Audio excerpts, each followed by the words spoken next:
হ্যাঁ ভোট না না ভোট, কথা বলে না, এটা হচ্ছে আরেক ম্যাজিক।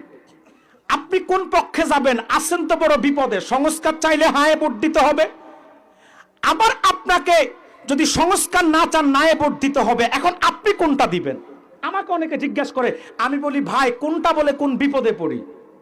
তবে ইনসাফের কথা হচ্ছে, আপনি যে সনদ বাস্তবায়ন হচ্ছে জুলাই সনদ, সব বিষয়ের সাথে আপনি একমত হতে পারবেন না, আবার সব বিষয়ের সাথে আপনি দ্বিমত হতে পারবেন না। এই জন্য কিছু আছে হায়ের পক্ষে যায়, কিছু আছে নায়ের পক্ষে যায়। আমি মনে করি মুসলমান নীতি নৈতিকতা আর ইমান বাঁচাতে হলে হা না কোনোটাতে ভোট দেওয়ার দরকার নাই, কথা বলে না। কারণ আপনি যদি নায়ের পক্ষে ভোট দেন তো কিছু সংস্কার থেকে বঞ্চিত হবেন, আর আপনি যদি হায়ের পক্ষে ভোট দেন তো পশ্চিমাদের কিছু এজেন্ডা বাস্তবায়ন হবে, কথা বলেন না কেন? তো যদি আপনি হায়ের পক্ষে দেন তাতেও বিপদ, নায়ের পক্ষে দিলে তাতেও বিপদ। এই জন্য মুসলমান ইমান আর নীতি বাঁচাতে